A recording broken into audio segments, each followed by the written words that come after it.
a Nero Chimpachero. I'm a Nero Chero. Straddle, ladder, ladder, bobble, link, dum, body, Mitch Campbell. Took Miss Mousy on his knee. Ring, body, Mitch Campbell. Pray, Miss Mousy, won't you marry me? Ring, body, Mitch Campbell. Straddle, bobble, link, dum, body, Mitch Campbell. I'm a Nero Chimpachero. I'm a Nero Chero. Straddle, bobble, link, dum, body, So I'm sitting there taking a highball. And Dolores brings this girl over, and it's Jeanette. And so I guess I fell in love with her right there. And she spoke about it. She had something in her mouth, and I didn't know it. She was eating, you know, that. And I thought, damn, I want to see more of that woman. Anyway, she went over to the table and finished eating or whatever she was doing,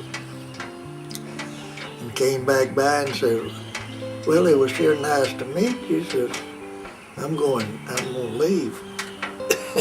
And I said, usual stuff, don't leave yet, we just got tired talking. So she said, no, I've got to go, I'm going back home. She took out the door, down the hallway to the front door. Well, I started to follow her and ask her some more questions. And the owner, the host, I guess he was, his home anyway, he and Dolores, stopped me in the hall. Well, Jeanette was in a big hurry. She got out the door and closed it and says, well, that's good, it's cold as devil. And I charged out there and I said, I'll just get in my car and I'll find out where she lives. I assumed everybody lived in that terrace addition down there. Most of the people I knew lived there. And I went out and got my keys and jumped in the car. Oh, hell, I don't know what kind of car to look for. Anyway, that ended that great episode. And I knew her name. I came back in and and I thought, well, tomorrow I'll call her. She told me to call her. And I did. I started looking through the phone books, and I don't know, we got about a dozen phone books for this area. And it wasn't a Bork. How would you spell? A good old Texan spells Bork, B-O-R-K. And I looked through all the damn phone books in the area, no Bork. And I thought, she just lied, tried to brush me off. And then I thought, well, I can start through. She said that she was listed in the phone book. So I got it to be, in the first year her name was ever listed, usually it's just her husband's name. And I went down through the B's, and there, about the fifth or sixth one down in the B's, was her husband's name, but I looked over at the end, and there's Jeanette, and I said, well, damn, but she spelled it B-O-U-R-Q-U-E. What American would call that Bork? But that's the way, anyway, I called her, and I said, asked her to have lunch with me that day. Oh, I'm sorry, I'm tied up. And then I said, well, what about tomorrow? Oh, I've got a garden club meeting or something. And I said, well, it had been, I said, Thursday I'm free. She said, oh, no, I'm entertaining ladies over here. I'm having lunch for ladies. And I thought, well, that's a pleasant way of just brushing me off. And so I started to, she says, wait just a minute. Says, those ladies are leaving about 12 o'clock. Says, come by and have coffee. So I did, and that started it. Then I I don't know if she's ever fell in love with me or not, but I did with her. And we sat in there and talked for 3 solid hours. And we had so much in common. She'd lost 2 husbands and I'd lost 2 wives. And it was the same thing, one with a heart attack and one with cancer. And found out that Betty and Homer buried about like that water vase apart up the same cemetery. First date I had with her, the following Monday, I guess it was, I said, well, would you have lunch with me? And I took her all the way to Louisiana to eat at a Cajun Charlie, the place over there across the river, across the state line in L.A. And that impressed her, to drive all the way over there just for lunch. I guess she thought, man, he's loaded with money. But we hit it off pretty good. Got down to the married time. So I agreed to be married. I wanted to go to JP. And we were going to, after we married, we was going on to Carolina on our honeymoon. Started out with 4 people. She had okayed 4 people. Preacher, 2 witnesses, and us, 5 people. First thing she says, Tommy and Polly want to know if they can come. And I said, I don't care. 2 more women in back there. And got down about 2 days before the wedding. She says, people meet me on the street and say, man, I'll see you at your wedding. Well, they invited the whole town just about that day. And that was all right. Finally, I said, well, it's too far along to bring it back out now. And so we're going to have music. The lady was going to play and sing. I'm sitting there, the preacher wanted to see me about 30 minutes, an hour before the services. And I'm sitting there waiting, and then comes this woman with flowers all over the place. I wasn't supposed to have any flowers. She had flowers all over the altar up there, and then came over with a boutonniere painted on me. First off, she had to, I said, no, they're not. I thought they were going to a funeral.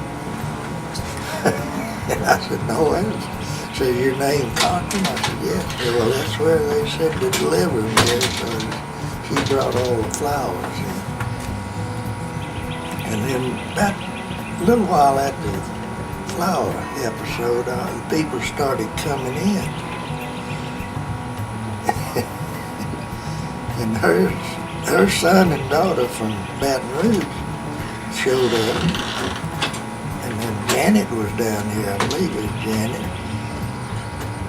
And I thought, damn. And it must have been 50 or 60 people in that wedding. And on top of that, we took off after the ceremony. We took off to North Carolina. We got to Biloxi, got a call from her aunt had fell. And her uncle said, oh, we need you back. And so I made a U-turn, and here we come back and get back to Lafayette. Back that far, and he called back and says, oh, she's all right, she's going home. They took her home. Just a little sore. Said, y'all don't need to come. Didn't know we'd been coming 100 and something miles back towards. And so we rode around. She had to show me her hometown. I'd been through it many times, but I didn't know I'd ever know anybody from New Iberia. And she got lost in her own hometown. All this building and stuff had gone on. But anyway, I drove 4 or 5 hours that day. Ended up right at the same place we'd spent the night before, and we'd put 400 and something miles on the car.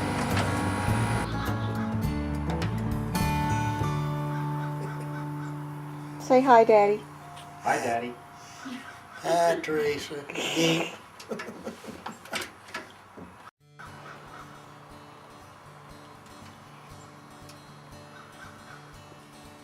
So what were you saying about Sam Houston? I'll get it on tape. It's okay. I can handle it. Yeah, Where'd we go? we went to Sam Houston's cemetery where he's buried. He said, I got a TT. And I said, well, there's no place here.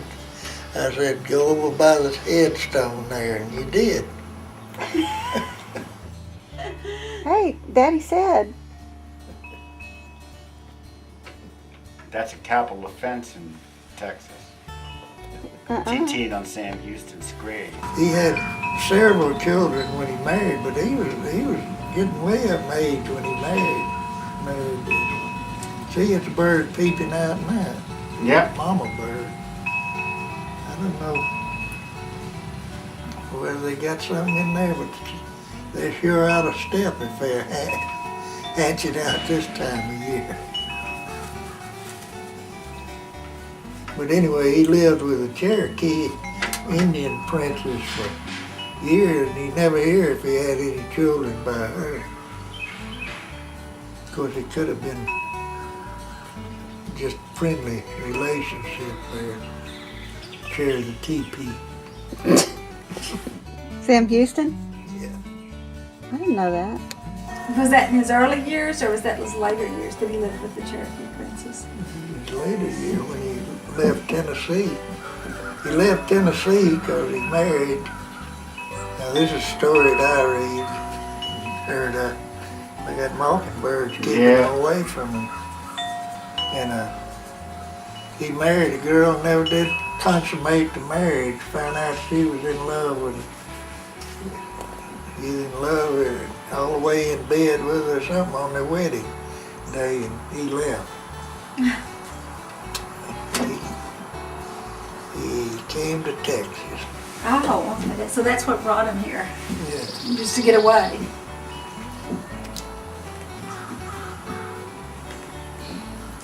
Takes a lot to drive a man to live in Texas. Unless you're born here. I imagine Jackson had a little to do with it. Jackson wanted some of this cattle business or whatever they had going here. He figured he could man in here, help him out. That's my opinion. Possibly. Everything, it seems like greed is behind a lot of reasons people do things. And power. And didn't he have his, I always get it confused. His father was married. Down here. His daddy is buried here on Grace Hill, that hill right where we come in on that road to Camilla. And he's buried up there, and so Jim Donahue said there's 2 ex-slaves buried with him, 2 black slaves buried on one on each side of him. Now that's another black man's story. He was there. He was one of Dad Takett's playmates through childhood. And he knew where he was buried, but Aunt Grace found out way too late in his life he couldn't get up out of bed and go tell her. He tried to describe, but it used to be a field there. It wasn't any trees at all. Even in my childhood, we used to dove hunt all over that field up there. Now, there's no way you can dove hunt. It's so thick and all. But anyway, he said he knew exactly where she was buried. How he was buried. Daddy Kirk? I mean, Daddy Kirk's daddy. Daddy. How many kids did he have? Beside Daddy Kirk, who else? No, that's the answer. He only had one child, one son? He got he died a little after that. He was still a young boy, baby or something. His daddy died. And he went 3 years to school, 2 years. He finished 2 years, started 3rd year, and quit there and went to work in the saloon down where the old jail is. That's where the town was in those years. And this saloon keeper put him to work cleaning up the place. And he tells a story, told us a story, said they had a hanging down there from what they call a hanging tree right behind where the jail is now. It's down from it. And said he tried every way in the world to get out of that beer joint and go down there and see him hang this boy. And said the owner wouldn't let him out the door. He said he's too little to go to that. How old was he? Huh? How old was he? 12. And the train came through about that time. And everybody figured Uncle Ed would just hop that train and disappear. And who was he again? My uncle, Daddy's oldest brother, Daddy Kirk. Kirk's. Not Daddy. Daddy Woods' oldest brother was married to. I don't know her name. Oh, you don't know her name? I called her Miss Dunleavy, And he who she married later on. and he just up and He left. just And up and disappeared. how old was he? Do you have any idea? Man, he's probably in his 30s or 40s. He's CEO of that People's Bank here in Shepherd. He was CEO of a bank and he left his. Whoa! Granddaddy owned the bank. And this Jeff Cochran Sr. Do we owned it. get this? Because you got several copies? Yeah, get Did we get this? I mean, you got 4 copies, so I can get one? Yeah. Okay. Because the kids might want to see that too, because I know Adam sometimes is And, interested. Uncle Jeff was the next oldest from those 6 boys. And he bought a place in Honduras back in the late 30s. And somebody had a big fishing camp. He had to maintain a sports fishing camp there. And somebody at Shepherd said the man that handled it looked awfully like the other Cochran boys. But Uncle Jeff, he was a lawyer and he never told the truth in his life. Oh no, hell, I haven't seen Edward. Nobody. My granddaddy spent thousands of dollars through the Pinkerton looking for him, and they never did find him. So I'm almost sure Uncle Jeff knew and had him, hired him down there on that resort of fishing camp, whatever you want to call it. Nobody, only. Didn't his daughter or something come looking for him just a few years ago? They didn't have any. Oh, who was it that's daughter got in touch with Uncle Joe or something? Oh, that was Uncle Charles. Look, isn't he cute? They're gonna go. Okay, you have your dad right there, and you're taking a picture of a lizard. Hey, what do I know? So, He's probably more interesting than your dad. nuh-uh, you have such interesting stories. You know, get back to the newspaper articles and all. He owned this paper here in town, Daddy Kirk. Kirk. And, he wrote an editorial one time about a man, I think his name was Winfrey, but I don't remember exactly. Pretty scathing article, so I was told. And so he decided he was going to kill Daddy Kirk. And the sheriff got word of it, came down and told Daddy Kirk. And he hid behind the printing press, right at the door of the printing office. Daddy Kirk did? Yeah, and with his rifle. And when the man walked in, he just laid him out with that rifle. He just popped him. Oh, hit him with it. Hit him, yeah, he didn't shoot him. And sheriff came in there, and they loaded him up and took him across to the square. Dr. Hale's office was over in that lower building on the corner. Might have been before Dr. Hale. And took him over there and they patched him up. Oh, that's all I ever said. But he never did contest no more. And another time, Daddy Kirk got a daughter named Grace. And my grandmother ran off with another man. Is that what happened to Big Mama? Okay, I was wondering, why were they never together? So Big Mama ran off with another man? And Daddy Kirk was That's pretty scandalous for those times. custody of the two girls. And then that's unusual And too. then all of a sudden, not in small towns where everybody knows, likes one person, they gonna get it. Yeah. But anyway, the ex-husband, not the ex-husband, the lover, was gonna come kill Daddy Kirk. Boy, he's got a lot of people after him. And you had to wear out horses and all. And 4 men came from Cleveland on their horse. Well, they got to somewhere down between here and Cleveland, and this man asked him when he came by his house, whoever it was, they were going to kill old Kirk Glover. He was this and that and the other. He got my grandmother's girls, and she wanted him to get Oh, that's why he wanted to kill him, because he had the girls. And Daughter named Grace. so anyway, Daddy Kirk got word of it. He was ready for it. He got his pistol on. But the sheriff and 2 deputies waylaid about on the Shepherd Highway there or somewhere down.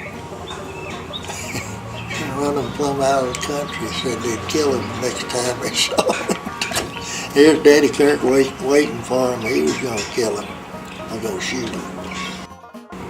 And they left town.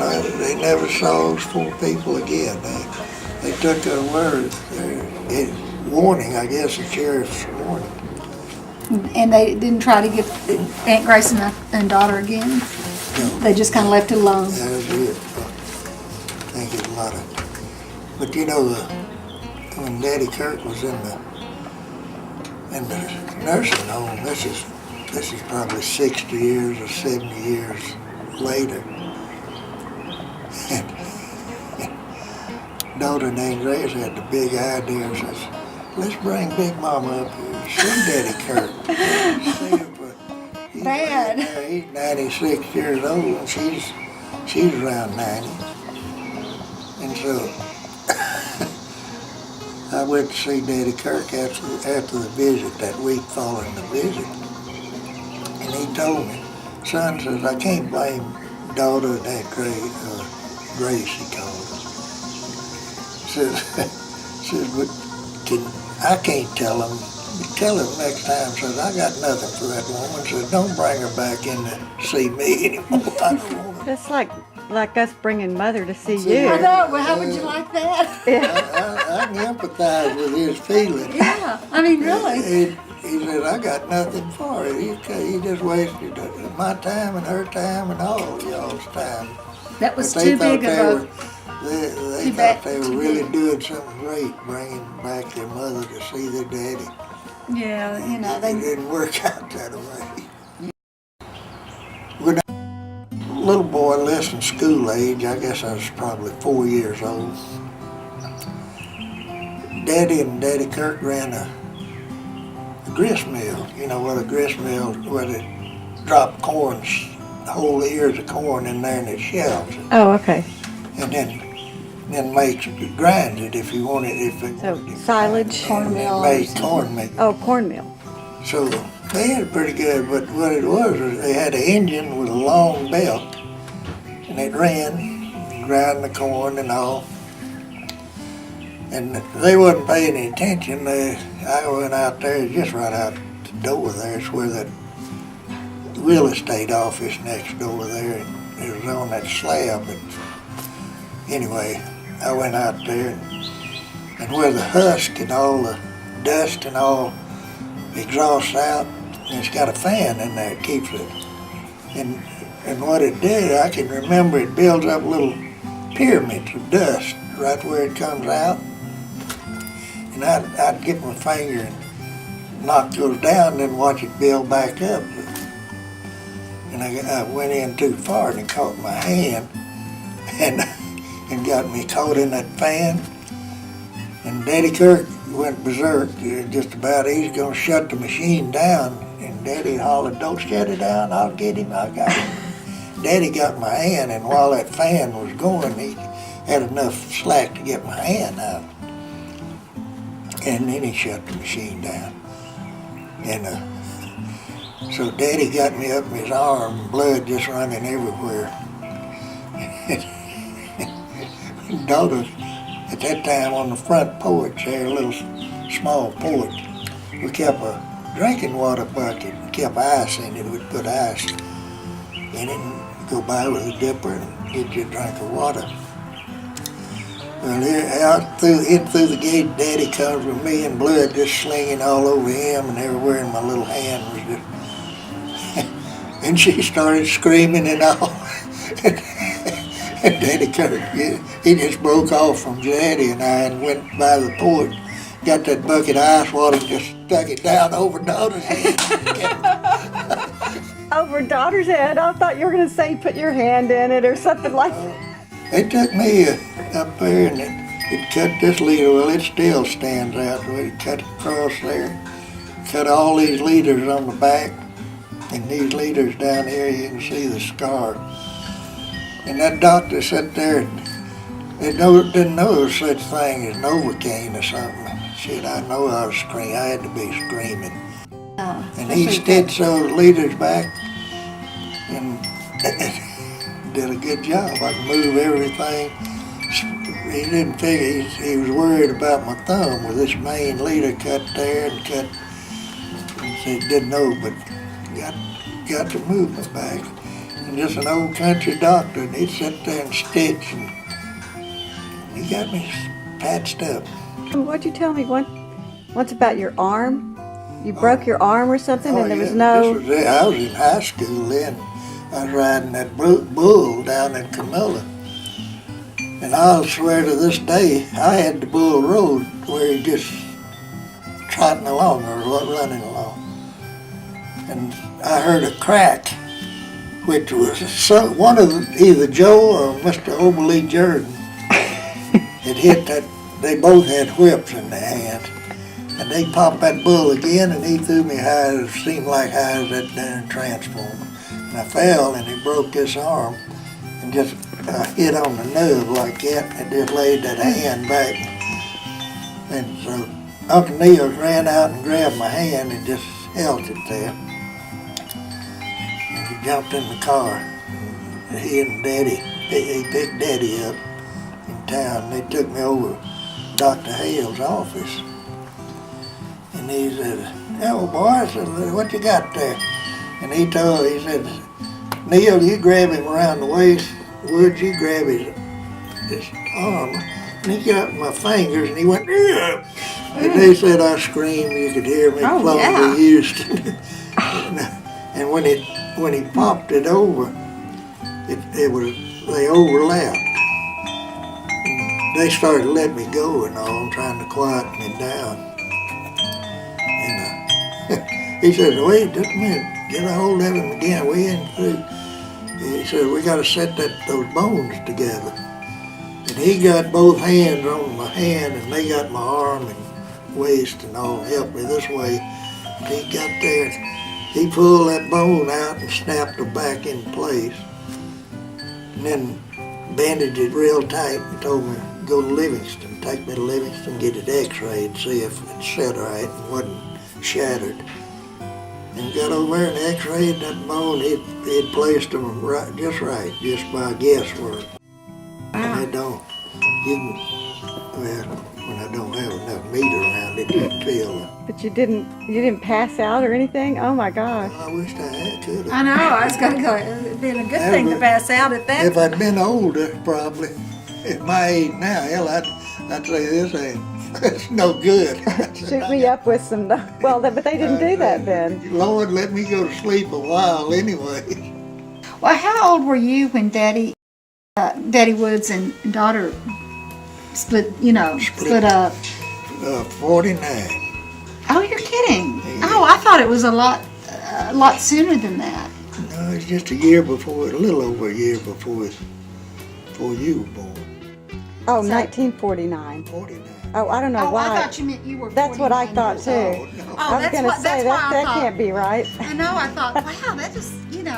All right, that makes 1949. sense, because I was born in 50, so that makes sense. Because I never knew them together. Yeah, that was a pretty Peyton Place type situation. Yeah, because daughter, wasn't she having an affair They with was the a judge? County judge. You didn't know that? Oh, I don't think I did know That's that. who she worked for, I think. No, wasn't she it? didn't work. She worked in the as courthouse. Well, we had a lot of tax collector. a lot of loose women in our family, don't we?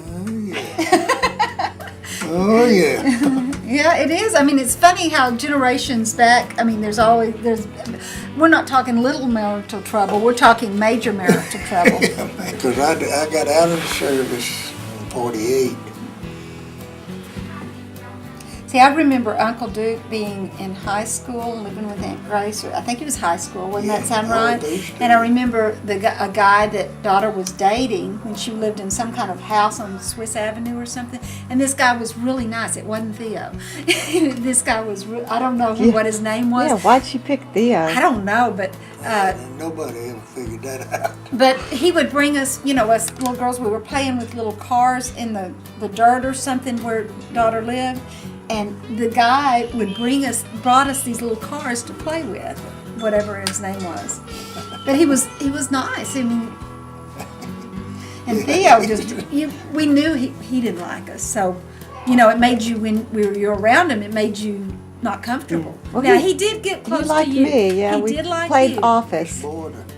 Yeah. Mr. Border. Yeah. Yep. Yeah, you actually got into it, but nobody else did. Yeah, I don't know why. I don't know what I did to make him. Maybe you gave him some attention, and I think he was just one messed up individual. I mean, just the fact that his whole family didn't know we existed. You knew that, didn't you? Well, I never thought about it then, I but didn't know. Until I he never met died. his sister until his funeral. Because she didn't know we existed. that is so bizarre. I know. Didn't know that Daddy or any thought that when he married daughter that she had no children. And why? Yeah. Because he was Catholic, I guess, and he got disbarred anyhow, excommunicated for what? for marrying daughter. Oh, I She'd been thought- married before. I thought they did away with her marriage. They Annulled it. annulled it. No, they didn't. They didn't? Oh, They okay. didn't know. It never was officially recognized by the Catholic Church, even though it was recognized by everybody else. They never did. They couldn't go to Mass, and then they changed Pope. And when they changed the Pope, he signed that thing and allowed them to. And they started going. She joined the Catholic Church. Yeah, I remember when she joined. Went through the Catholicism study, Mm-hmm. all that. And she used to be hot on my tail to get you girls to Catholic school. Oh, I remember going over there. She says, oh, it's nothing but good people. It's this, that, and the other. She says, nothing but good And people. pedophile And I preachers. said, that religion was Al Capone, Frank Nitti, and all them. They was all Italian. Catholic. And they was all mafia. Oh, you just don't get serious about nothing. I said, yeah. I said, hell, it's more hoodlums in the Catholic Church than it is. She quit that argument with me. She called me real hysterical one night. Theo, she said, it beat her up. It was beating her up. She says, come help me. Come here. I said, all right. I got all three of you girls dressed and all. We rode all the way over there to San Lee. And I thought it was something funny. She was sitting on the front porch, front of steps when we pulled in the driveway. And she met me out the car when I Oh, no, he's all right now. He apologized. No, he had done slapped her or something. I don't know. That's all. And I said, well, I'm going in. No, don't.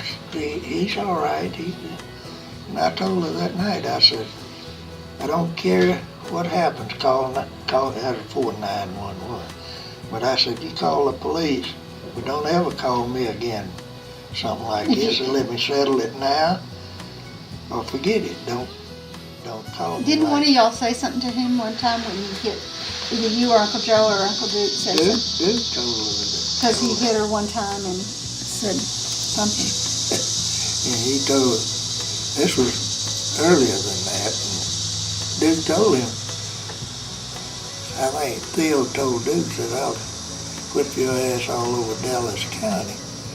He said, that's all right, but you'd have to whip my older brother. And I don't know. Anyway, but he hurt Duke worse than he hurt any of us. When Duke had all his coins that he had saved and all, and he gave them to Duke to hold. So Duke, Who had what? Theo Had all those coin collections, right? and I kind of remember the coin collection. Yeah, I remember those. bagged up and gave them to Duke for safekeeping, you know. And he made a remark to Duke one time, well, you just spent all my money, Doug. Duke told him, says, I haven't touched it. I got it hidden, it's safe, everything. I'd give them back to him. It's like, Well, here, he you was take going them. to, but he wouldn't take them. And Duke kept them after that, but he never did. You know, he used to go every weekend. He'd have breakfast with Aunt Grace, and then go over. to Duke Daughter would. Duke was really, every weekend. For yeah, years. I remember that. And Theo always had him some help me out jobs to do. You know, change the air conditioning filter, grease the doors.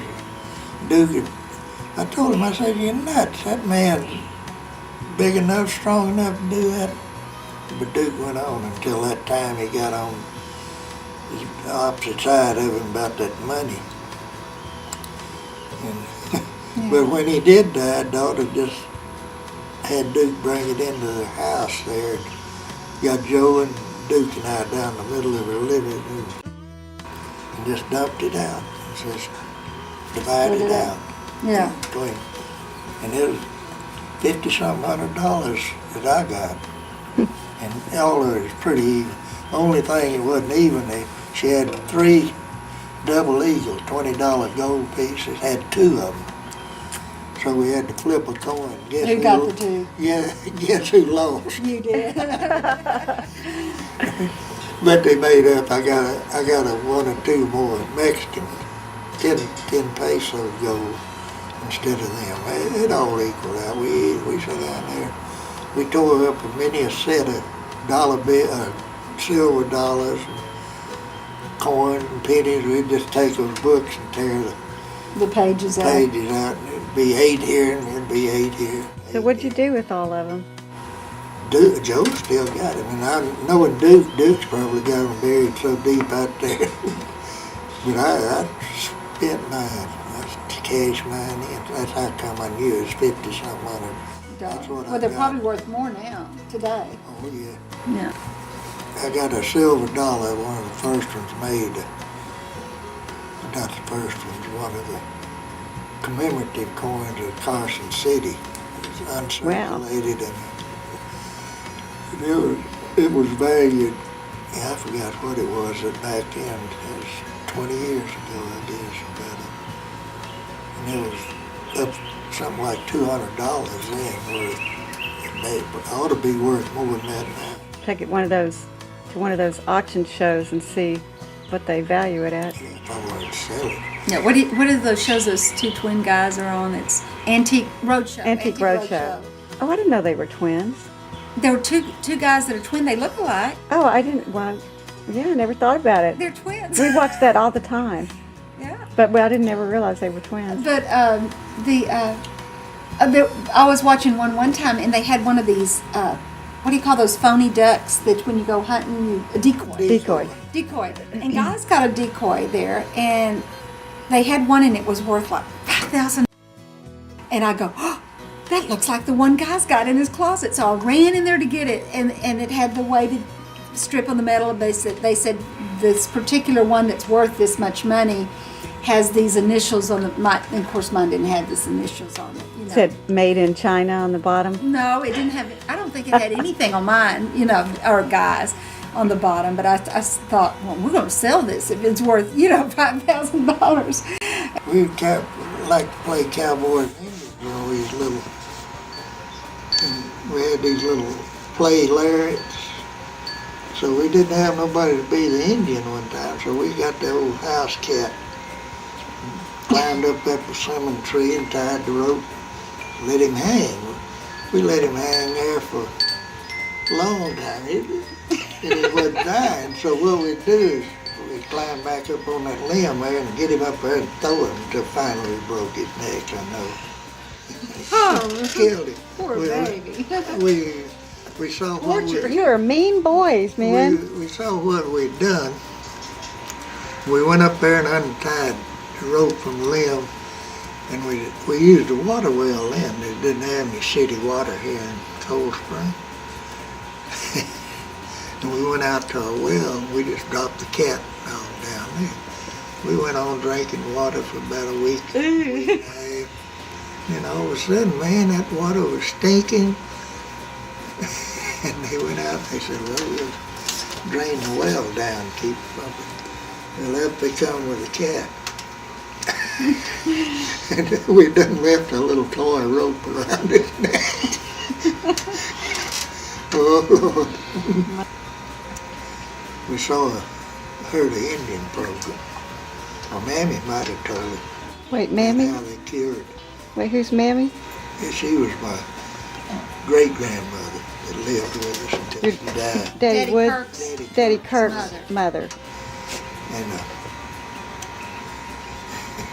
And she was telling us how the Indians would dry their food, make jerky and all. So she had a whole in the little baby chicks. We went out there and caught a bunch of them baby chicks, picked them and split them open and laid them out on the wood pile to dry. I don't know what she thought. I figured now after I grew up, she probably thought an animal had killed all of them. Because a coon would be bad about that, a fox. They found out about that. That's one of the times Daddy got on to us. I never killed any more chickens like that.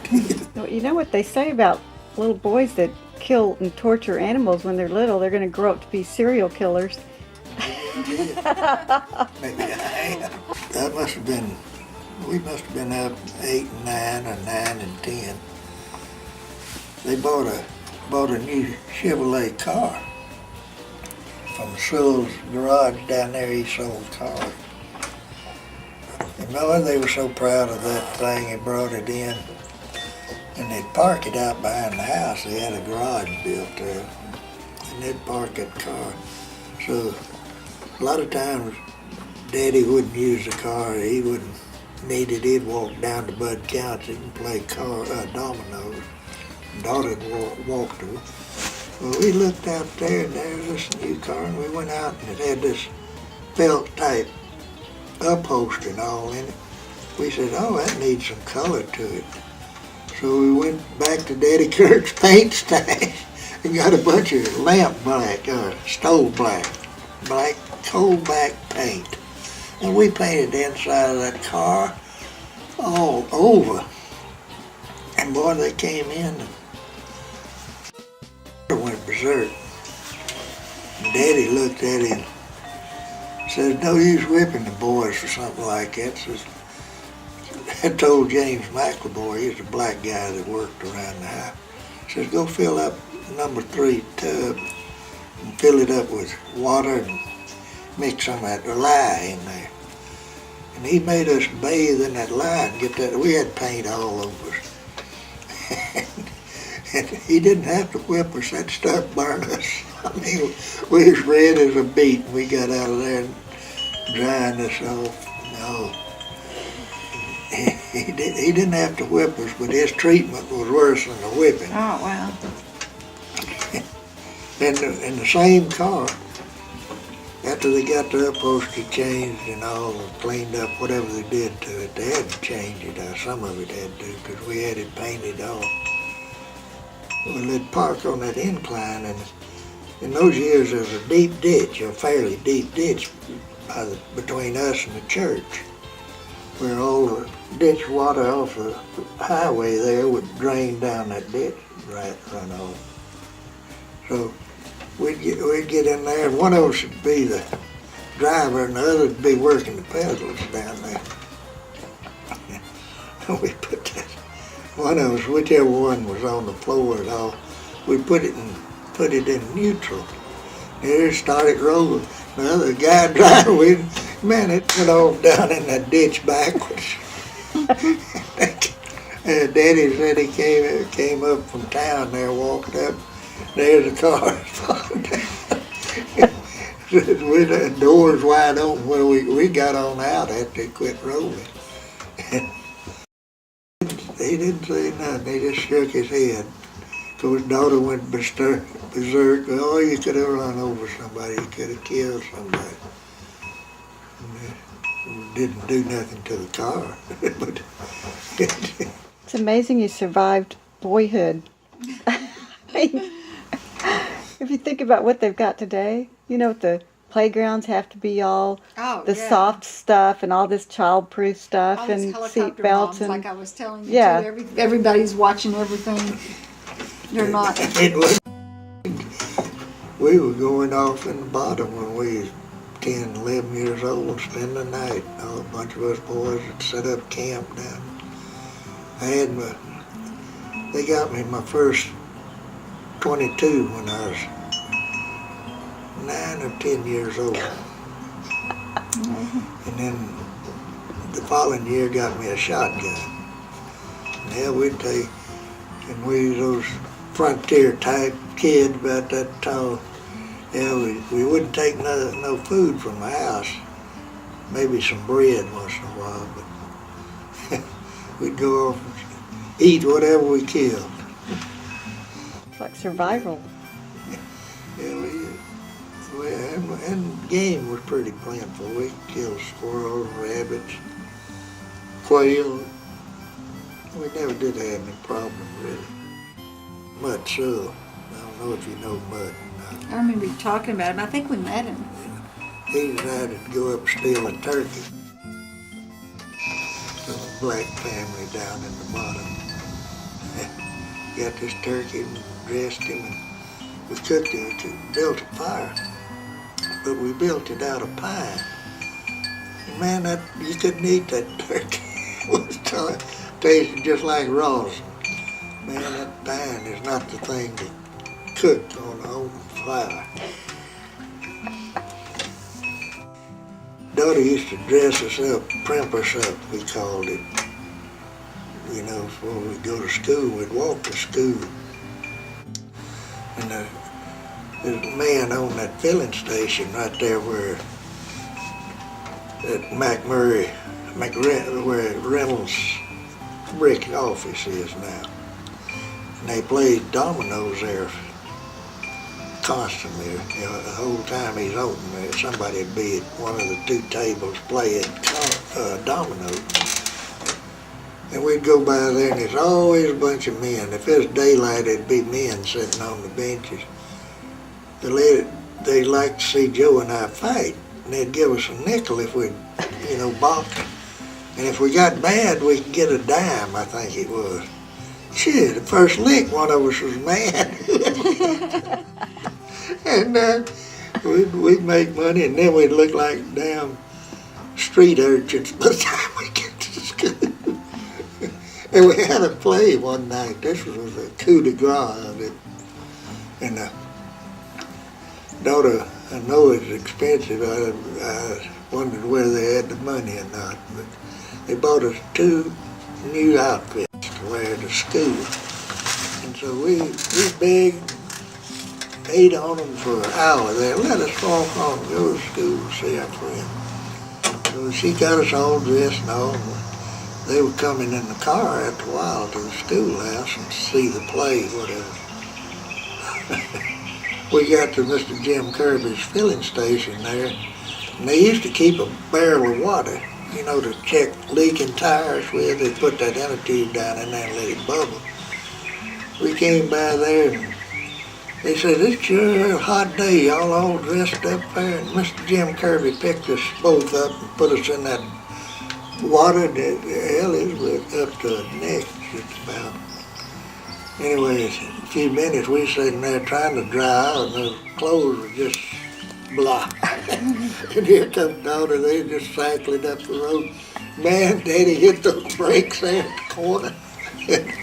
And daughter got out and run over there to us. Boy, she was plumb ape shit. Sounds like she got that way a lot. Every day. She got all upset. And took us back and put some clean clothes, old clothes. And we wanted to know if we could still walk to school. We got time.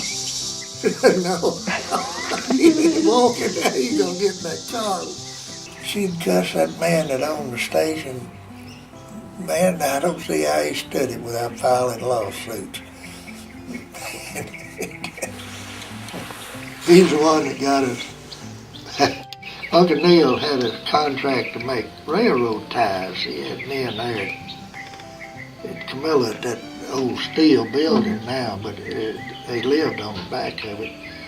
And between that building and the lot right across the gravel road was a lot of room, and they'd bring these ties, these railroad ties in there, and then trim them with those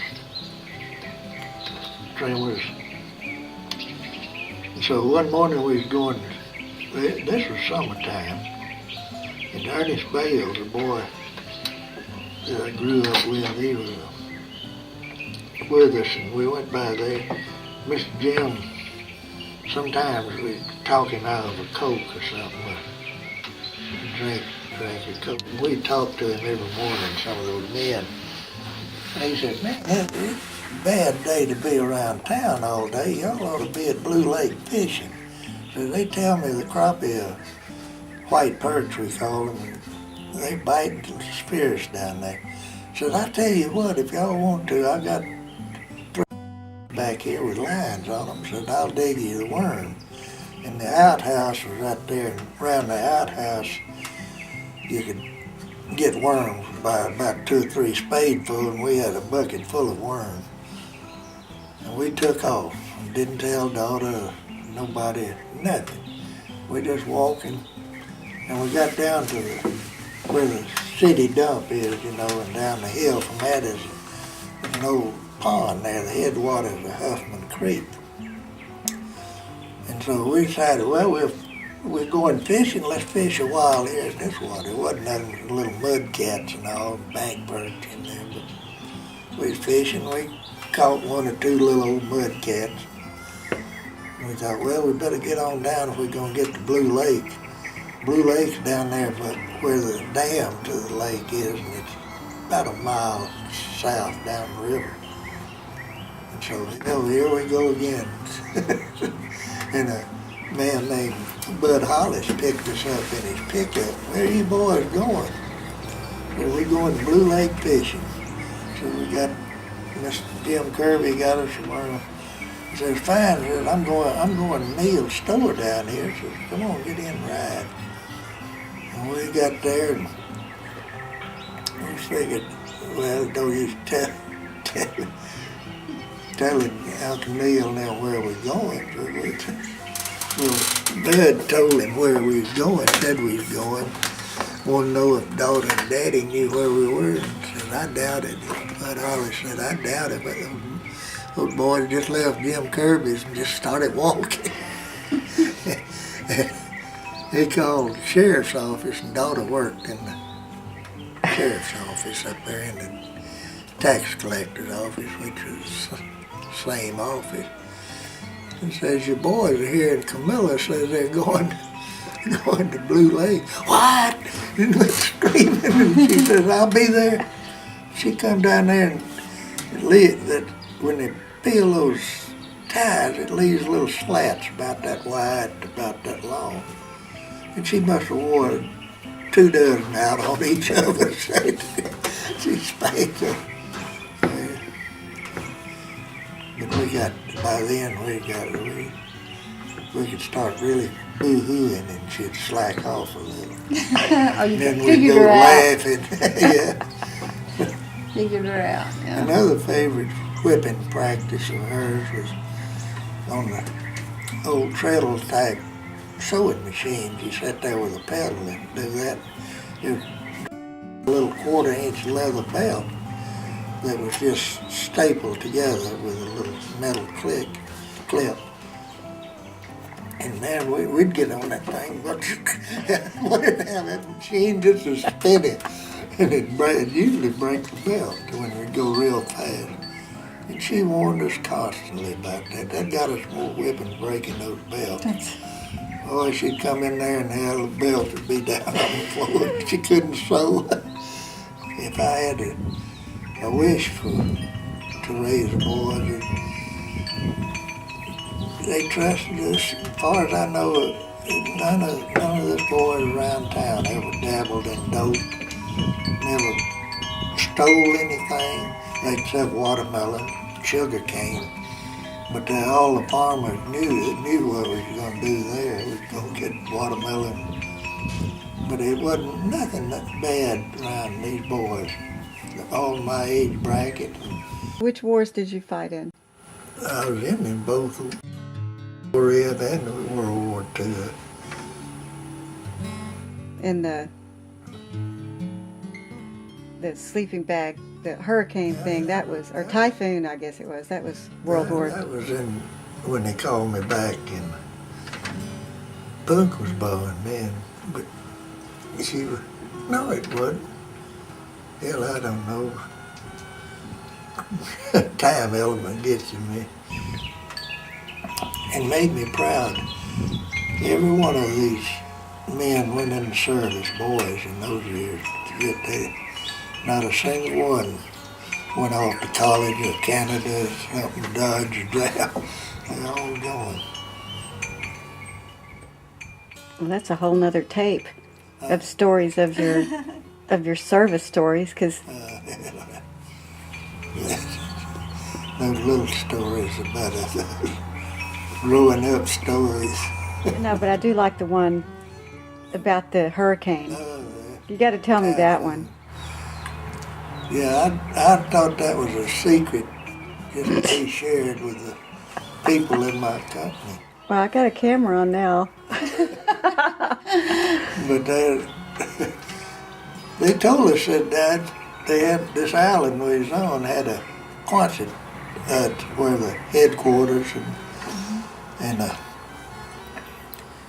but I had an agreement with the pilot, the crew of the pilot, where the pilot or somebody else, I don't know, they'd bring a fifth of whiskey every time they'd bring us supplies out there. I'd got one of those fifths and I'd done drank myself plumb into oblivion. And they had these, I call them mummy sleeping bags. You know, it's got a round hole. Oh, for your phone. You just zipped up and you had a round hole to breathe and all. And where were you? Where were you camped? Some island out there towards Honolulu. I don't know. Can't even think of the name, or if it even had a name. And this is, which war was this? Two. And they said at evening chow, they said that typhoon was in the area, said that it was supposed to come close to the island. I didn't pay any attention to it. Me and this friend of mine shared the same little 2-man tent. Whole battalion was out there on the beach. Next morning, I went there, I thought I was in the middle of a dungeon. They finally shook me. They thought I was dead down there. They rolled me and I couldn't find the opening. I started hollering with it. Anyway, I finally found the opening. And And of all the people, this boy I didn't even know in those years, he was in the company next. He was standing there watching. They all came down to see if they recognized the dead Marine. And they found out who it was now. Well, years went by, and after Carla was born, I moved out to the lake out in Wichita Falls. And one day I came in from work, and Carla came in from school. Said, did you ever ride a typhoon, a hurricane out? I said, no. Said, well, I was told you slept through. I said, who the hell told you that? Said, Willie Jackson. He was in headquarters company of the battalion, 7th Battalion. I said, where did he live? He said, next door. I went, and he had a picture of the whole battalion, and there he had me picked out and him. And he spread that all over that little town of Winthorpe. He said, yeah, we thought somebody... I said, nobody told me to get to the Quonset huts up there. Everybody else was in the Quonset hut, and I'm laying out there. Tent was gone, rifles gone, everything's gone. Just me in the sleeping bag. Oh, that was in boot camp. Yeah, I was standing there in line.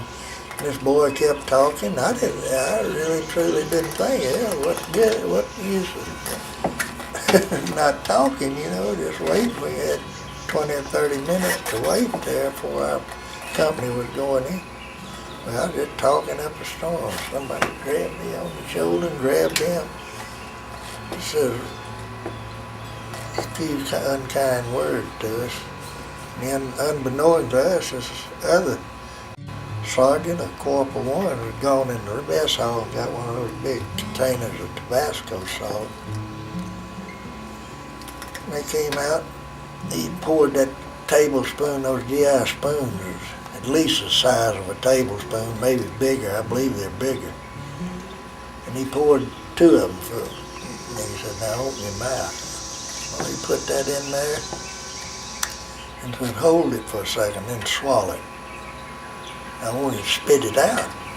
Well, he wouldn't let me spit it out. God, that burned. Burn, burn, burn. Does that tell you not to talk in chow line anymore? I said, I got the message, sir. Oh, no. But on top of that, they marched us in, and I said, I don't believe I'm going to eat anything. My mouth. I just want some of that cold water. And he said, no, I'll fix your plate for you. This sergeant got mine and this other boys too. We got our tray. And he got everything on the steam table put on there. He made us sit there and eat it, every bit. You know what I mean? He said, you read that sign when you came in? I said, yes, I did. Says, take all you want, but eat all you take. That means everything on your plate you eat. And we did, huh? But I never talked in another chow line. Another 3 or 4 years in there all told. And then when I lined up for chow, I was mum as a pillow. Why I still love that stuff. That's what I don't get. I know. You'd think that would have knocked you off of it. I use a bottle a week. I know. Oh, wow. Maybe that's why you Maybe got built up a tolerance. Maybe it created a something I regret that I didn't do. One of my best friends in there, Trago, he was killed and served. And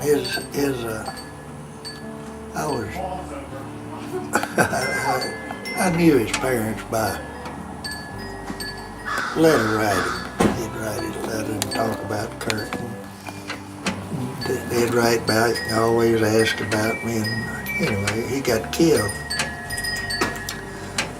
And she she called and wrote me for a long, long time, many months to come visit them, just tell us. I never did. He's from Iowa, up in Iowa. That's where he's from. Richard Trago. And I regret knowing after I grew up and had children of my own, what it would have meant. And I just didn't want to, at that time still, a young teenager, really, just out of a teenager. And I just didn't feel up to going facing his parents, but I wished I had her. She came out, they had stayed out there last month or two from my service before they released me. And they put us in a little old housing, government housing, about the size of that little building down there. And we just had one bed in there.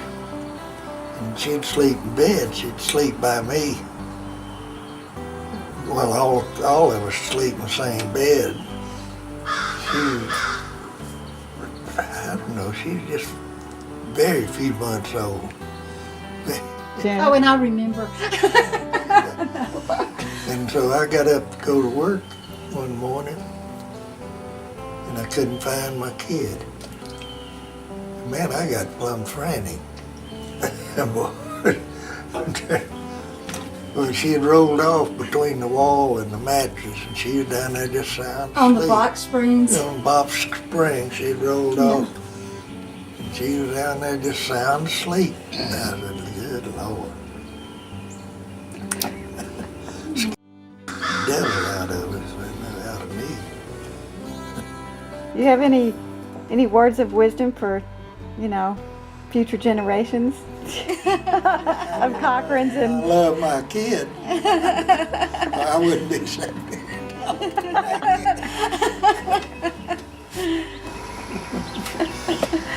well, If I got wisdom, it's give those kids every bit of love you can. They deserve it. They deserve it. Maybe the old folks don't, but the kids do. come on, you're an old folk. You deserve it. I deserve what I get, I guess. Of course, I wasted a lifetime till I found a compatible partner. Wouldn't trade these last few years other than your children. Your children was the bright part of my life. You think Some Jeanette's rocky bumps in relationships. has Jeanette been your best partner yet? Best partner. Too bad you didn't find her earlier. Not that I didn't. Oh, not that, not to take away from the kids. I but had good marriages. And Betty number 2 and Betty number 1. Both of them were 17, 18 years long. And they were good marriages. We had our differences. But we had different ways of working it out than we do here. I just have a feeling that I never had before, I guess. that's wonderful. More complete love and a lot of respect. The younger person doesn't have, or I didn't have. Well, I think that's real important. Any good relationship is to respect each other. And then you go from there. It's easy to make a damaging remark to a partner, but it's hard to forget it. Oh, yeah. And I've I'd heard, much rather not say nothing than say something that would hurt her feelings. I wouldn't do it. I've heard something like it takes 100 good remarks to get rid of one bad one or something like You that. can't get rid of it. Yeah. It lingers and lingers. You say something bad, they remember that. Remember you. But anyway, I'm satisfied with my life. I could have done better, I know. But I couldn't have had better kids.